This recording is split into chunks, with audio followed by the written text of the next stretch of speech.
Hello and welcome to another episode of the Everyday Legends podcast. I'm your host, Mike Campbell, and today I'm bringing you a solo episode, and this is going to be an episode that takes you through an exercise to gain clarity on your life, on your past, and on perhaps what you want for your future, what lies ahead of you. This is an exercise that I pulled directly out of the Everyday Legends Academy content. It's a 6-month program with a bunch of teaching content, and that helps us build awareness of ourselves and the world around us, what's going on, how to operate, all these kind of things. It's a very powerful, very simple exercise that we can do today that you can take away and do with you. So before we dive into that, I want to remind you that about 3/4 of the people who listen to these episodes aren't yet subscribed to the podcast.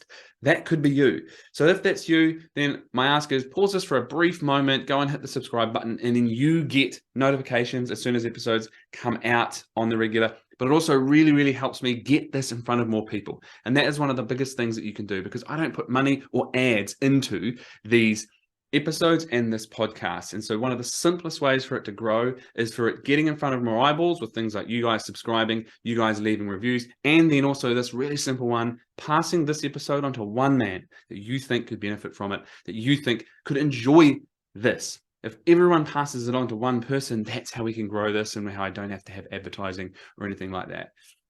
All right, so let's get into the show. Now, this is called the 30,000 page book thought experiment. So let me kind of come in with a little bit of a preface for you. A lot of men, in my experience, lack direction, clarity, lack purpose. We can often struggle to truly know what we want. We might have an idea of what we want. I'm so set on what I want. We don't seem to go towards it, or we kind of sabotage ourselves, or there's something, I don't do the things I know I need to do. There's a lack of clarity in there, by the way. And we can also struggle to really navigate our pasts. Either just avoiding it, fuck that, just not even going to look back there, running away from it, essentially, burying our head in the sands, or paying the prices of being stuck back there, continually living it out via ineffective behaviors and patterns and self-sabotaging actions and patterns, or simply never feeling satisfied, never feeling happy, never feeling like we're good enough.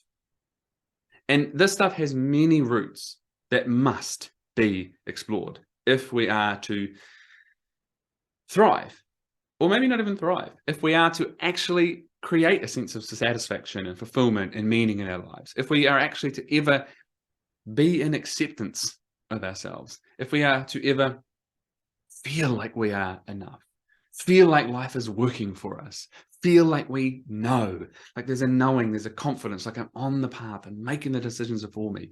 We have to explore that stuff in the past. Why we do what we do, what fears, beliefs we still carry around from our upbringing and our formative years.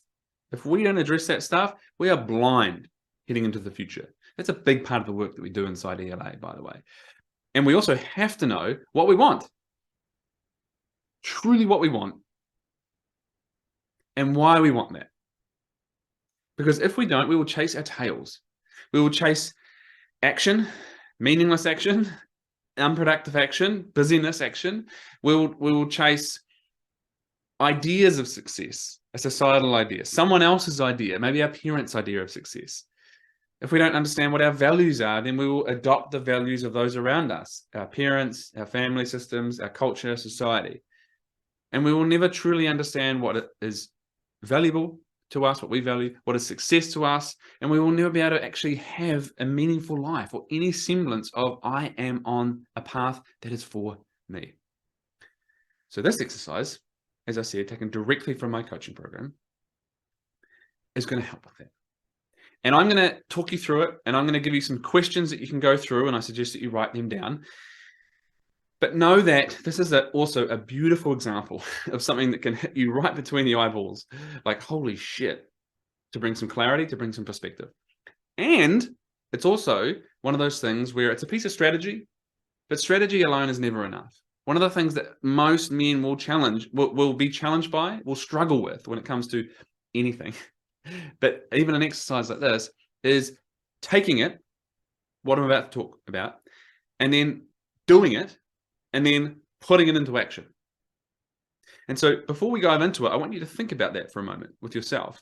Where in your life do you consume content and information, podcasts maybe, hint, books, Instagram posts, videos, whatever it is, courses, teachings, workshops, lectures, and not then do anything meaningful with that.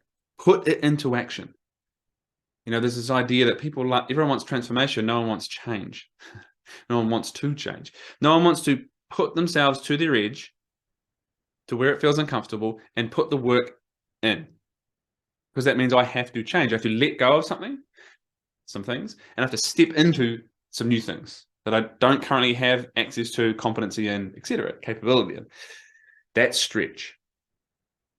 So if you find that is you, it could be putting regular exercise into your life, eating healthily. It could be doing anything that is for you, having tough conversations, no longer being reactive emotionally in your relationships, and you want to be calmer, and whatever it is. If you're not doing it, if you're not facing the shit in your past, there's some stuff here, but I'm just going to fucking ignore that.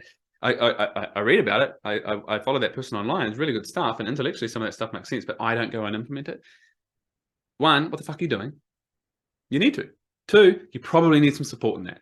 Really, really simple. It's the quickest, easiest, smartest, most great investment, whether that language works, that you can make to get people who can support you in it, who've been there, who've done it. The environment is conducive to it.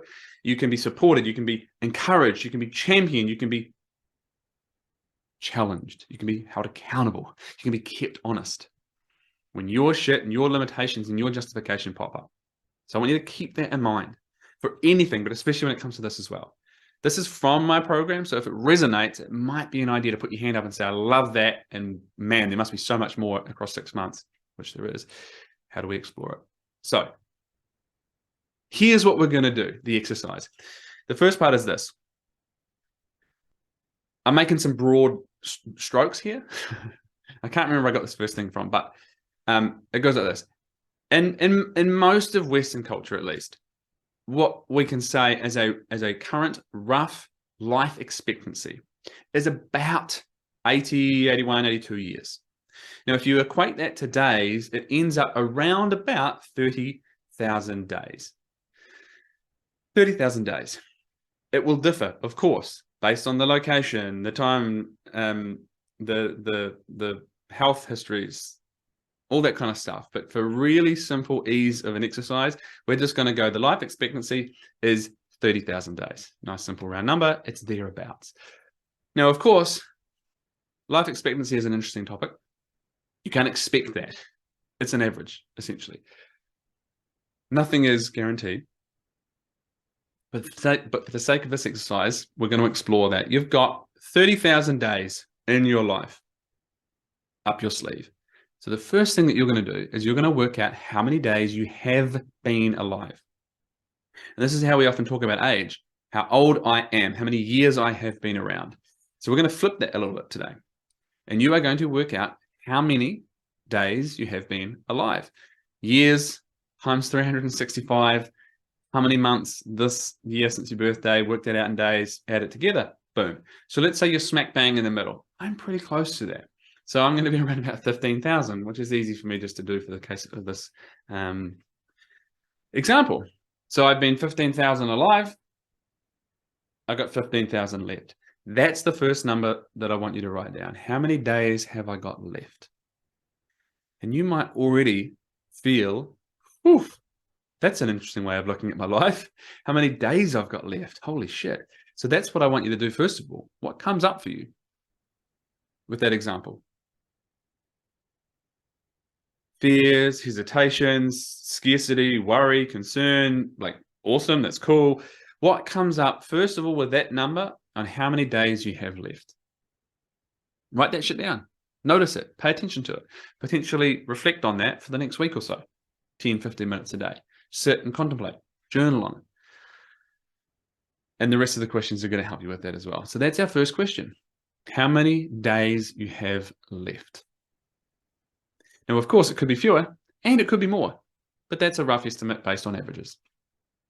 Then what we're going to do is we are going to, pull out my book for that. We're going to equate this 30,000 days to a book of 30,000 pages. This is my book, by the way. You can get it. So, imagine your life of 30,000 days was a book, a grand, epic book of 30,000 pages. Because, of course, 30,000 is a fucking big book. And some of us might look at it and go, yeah, but my tale, my story is an epic. It fucking is. It's 30,000 pages worth. And that's what brings us to the heart of this exercise. What we've just discovered is how many pages you've written and how many pages you've got left blank in front of you. So there's a few pieces to this. We can, every time I take a group through this, I do live events with my community and others around. If you live in the Gold Coast, let me know. We've got an event coming up, as well as in Brisbane, Sydney, Melbourne, etc. And we explore this amongst other things. So here's one of the simplest pieces. Every day, if this is where I got to yesterday, right, then tomorrow, blank page. Every day I have a blank page. What am I going to write today?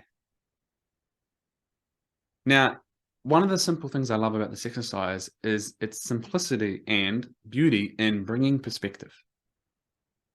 I can be having a terrible day. I can be stuck in my life is shit and nothing's working and all this kind of stuff. And in a moment, I can go, okay, new page today, or I've got half a page left. What do I want to write?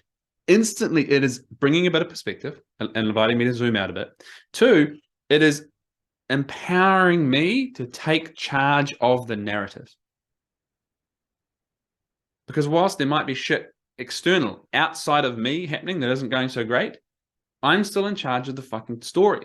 How do I want to feel about it? How do I want to approach it? What do I need to do? Do I need to do something courageous and speak to someone, ask someone for help, whatever it is? Every day is a blank page.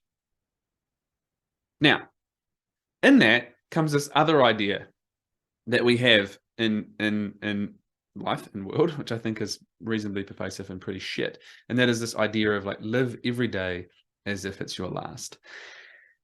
I mean, good luck with that, right? Because you might be like, sweet as, I'm going to go to the casino and put all my money on black. Fuck yeah, and forget that you've got a mortgage and kids and responsibility. But that could be what you might do on your literal last day. No, that's reasonably void of any kind of realistic responsibility. Instead, what about living every day as if you get to tell part of the story that is the greater tapestry of your life? I think that's a greater undertaking. So, every day is a blank page. But if you think about any story, this is not a novel, but any great novel, any great book that has a beautiful story to it, a story has arcs, it has flow.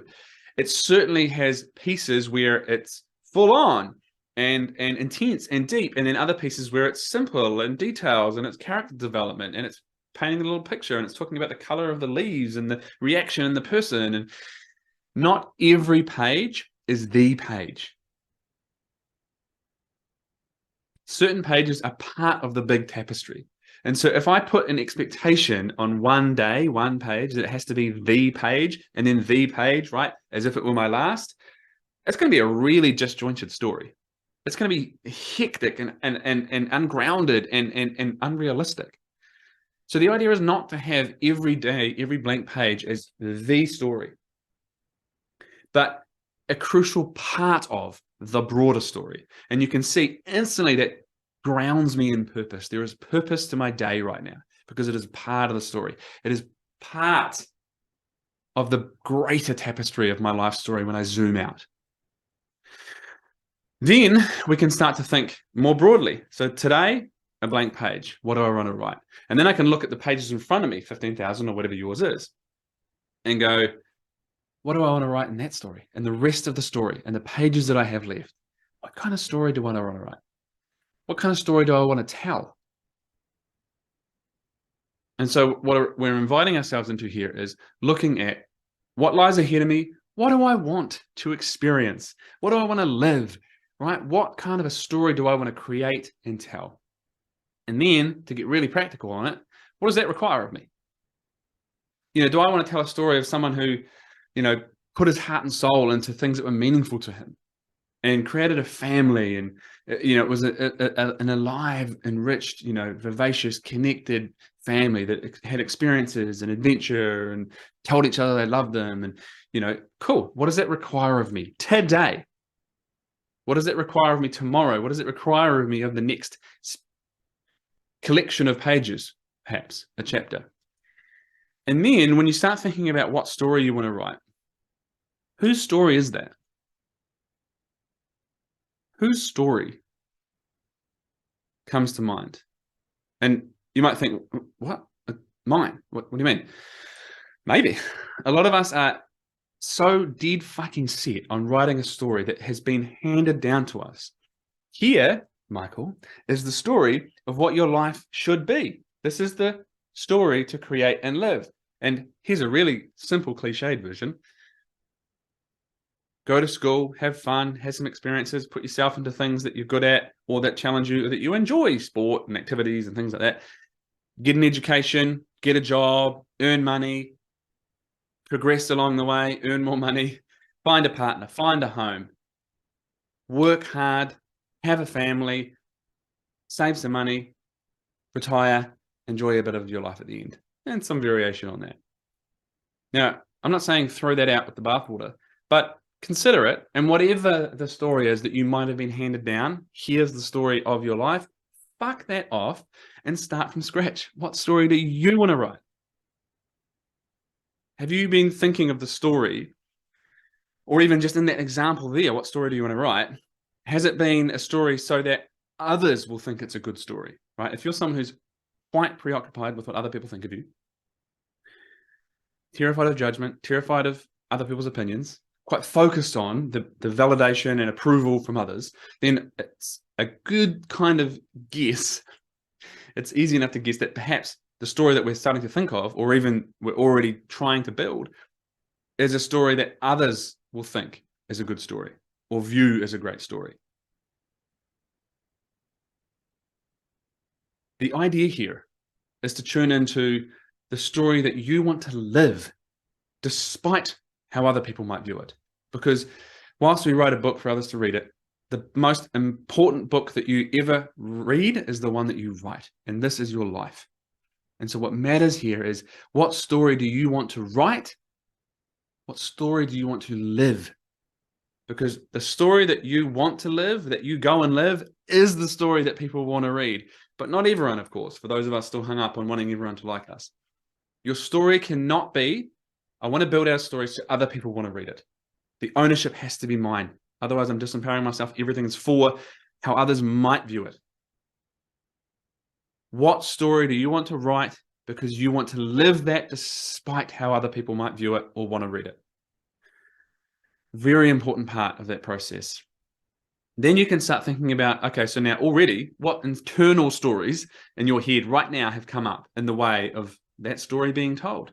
What fears, what limitations, what ideas, what beliefs? I can't do that. I can't do that. That's not realistic. Any of that stuff. We don't necessarily have to have solutions for it, although we can in time. This is where the deep work goes. But note that shit down, because that stuff is going to be very important, because it's going to keep getting in the way until you work on getting it out of the way, integrating it, moving through it, bringing it into part of the story. Which invites us to another piece of perspective here. Wherever you are on your story, what story do you want to write? And we can go into so many other places when we look ahead in the story, by the way. We can take this example into so many places. And then we can go, okay, so now I've got the stories, the pages that I've already written. What can I learn about in those stories? A lot of us look at our past, the pages that we've already written, and we have shit there. We have hang-ups. We have fear. We have resentment. We have frustration. We have avoidance. We have, like it holds power over us. We haven't yet dealt with it, and we look at it in a negative light. And what we miss is that all of that has been such important character development. It has been a crucial part of the story getting to here. And you might look at that and go, exactly, and I don't like where I am right now. Forgetting that every story worth its salt has to have suffering in the lead character. There has to be some form of suffering in order to come back and grow and experience something better. The pages that have been character development, differing lengths for different people, but it's crucial character development, because if we got to a point and look back and gone, all of that was amazing, then we are probably going to have a shit rest of the story, because there's been no depth, no flavor. So what can I learn from the pages that I've already written that I haven't perhaps learned? What happened in those earlier chapters that you're still stuck on, that you're still repeating, that you fear repeating in the future, or that you are struggling to let go of? What can you learn from the earlier chapters that you haven't yet learned? What is in those chapters that you need to explore, you need to make sense of, you need to let go of, because it's still holding you there, right? And holding you there can look so many ways. But it could be something as simple as something happened to you, you didn't like that, that was an awful experience, and you've created a sense of identity around it and beliefs and behaviors in order to avoid that. Your parents got divorced, you thought it was about you, you had to grow up very quickly, you didn't have needs because you had to become an adult quite quickly, you weren't allowed, or in your head, you weren't allowed to have needs, you've kind of carried that idea for the rest of your life, I don't really get to have needs. You felt abandonment, you fear abandonment, you go into your relationships fearing abandonment, so you fuck it up, you leave first, and you get close to someone, you push them away, because then it's easier doing it then than if you got really close. One really, really simple example amongst many, where you're still letting that past and those past pages dictate your present. And therefore, if we don't deal with it, it will dictate the future, the pages to come. So, looking at the past, making sense of it, seeing it as character development, crucial character development. It gives depth and richness and flavor to the story. What are you going to do with that character development? Watch a movie. Shit goes bad for the main character at some point. They have to have something to overcome, because that's when we get behind them. That's what makes us connect with them, because it's the human experience. Part of this exercise is to zoom out and go, what do I want for my life? What is meaningful to me, and what do I want to write? But if we don't connect to what I'm stuck in the past, that will never happen, and I'll keep repeating the same patterns. So you can see it invites us to go both directions, so I can be more effective in the present for today's story. So then here's a few more questions for you before I let you go. So pages, you've heard me talk about, sections, chapters. We have chapters. We have chapters in life, seasons, periods, whatever it is. I would say that I'm in a chapter right now that is the early forms of fatherhood, for example. My daughter is nearly 3. Chapter. What chapter are you writing right now? Name it. What's been your most challenging chapter previously? Name it. Why was it challenging? You might start to get some clues to some of the things that we're going to explore. Is there a chapter that you're still stuck in? And if you think about a story, and this is where a lot of us are, we're stuck in there, we're stuck in there, we're stuck in there, or we're so avoidant of it, right? Don't look back in order to go forward. Ridiculous saying, because if I don't look back, I can't go forward, because I can't make sense of what has me back there. So I'll just keep going forward. Go, oh, this isn't working, and forgetting there's anchors pulling me back there. So I have to look, learn, so I can move, but not live there. Not live there. So is there a chapter that you are still stuck in, that you can't get past, that you're perhaps still paying the prices for? Is there something in the previous chapters that you need to accept so you can move beyond it? Is there something in your previous pages or chapters that you are yet to honor? And I suspect that that will be very true for all of us when we get all the way down to it, right? Like honoring the things that I went through and what I had to go through. And that was shit. And I shouldn't have had to go through that, but I did. And I got through it, and look at me, I'm here. And whilst things might not be amazing, I survived, and I can become stronger for it. Like, that is something to honor. What is the chapter when you look ahead that you are terrified to walk? What's the chapter that you are terrified to walk? Name it. detail it, take some power back from it. Why are you terrified to walk that chapter? And here's one of the things that we have to explore. We've got to explore the past. And this is a big piece of the work that we do inside Everyday Legends Academy, the Development Academy, the work that we do in the world of ELA. It's easy, sometimes really challenging, to sit down and look at, what do I want for my life? I want that. Yeah. And we can connect it to meaning, like it's meaningful to me. And we can start to figure out our values, which help set the direction for where we're going and moving forward. We can create that vision for our life that becomes a North Star, right? A North Star is so important, not because we necessarily achieve, like, yeah, I'm on the North Star, but because of the direction and the purpose it gives me now. But for a lot of us, we never even get clear on that because of all the shit in the past. Right? I just want to be out of poverty. I don't want this. I just don't want to be poor because that's what we were. I just want to have a relationship because I'm terrified of being lonely. Any of these things. We have to understand the things in the past. And this is a big chunk of the work that we do in ELA. We have this term called our villain. We have to understand our villain, not defeat the villain, because the villain is usually parts of us that have been in the shadows, that we have rejected or feared rejection for, that we have seen as inferior and treated as inferior, that we have hidden away, that actually need love. They need to be brought into the light, be given some time, some attention, some recognition, so that we can integrate and move through as whole, because they're part of me. I can't fuck that off because that is further self-rejection. The villain forms as kind of we call it an identity, the major set of beliefs and characteristics formed as kind of a manifestation, let's call it, of my insecurities, right? All the things that I experienced, trauma and traumatic type, small t trauma, i.e. things that were shitty for me, not objective trauma, because some of us, had a good life, but this happened and that was quite minimal in the grand scope of other people's lives. But for my life, it was significant. And that's what's important. And so a villain will run things until we dive in there. And this is the character development. The hero of the story must confront the villains, work, explore, overcome, move through.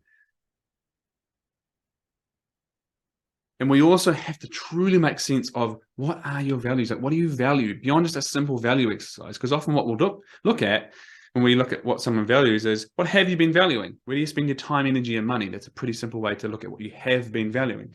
We might look at that and go, fuck, that's not really what I want to value.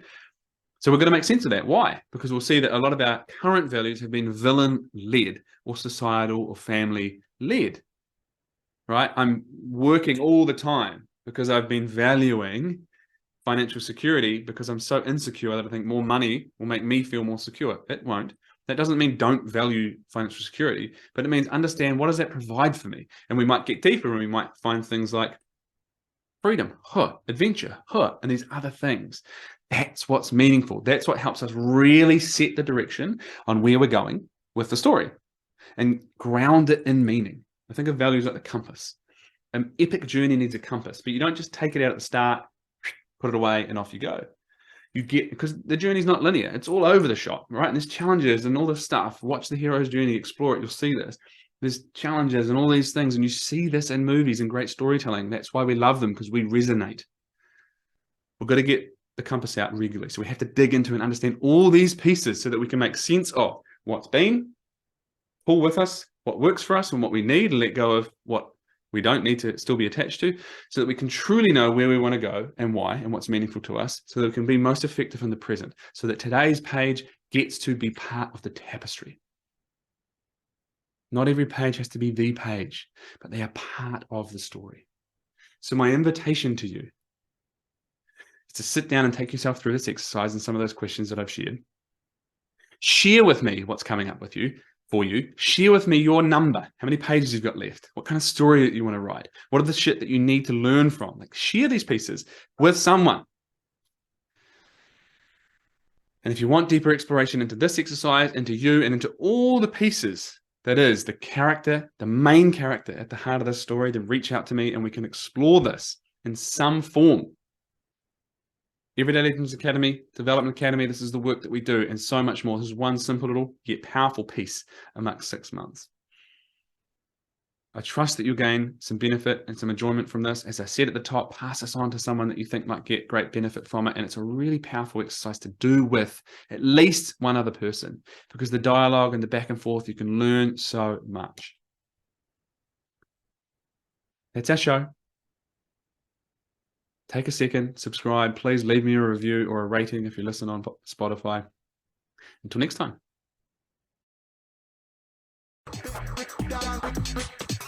You've been listening to the Everyday Legends podcast, the show that is dedicated to championing everyday men and supporting you in getting more from life, love, and the everyday.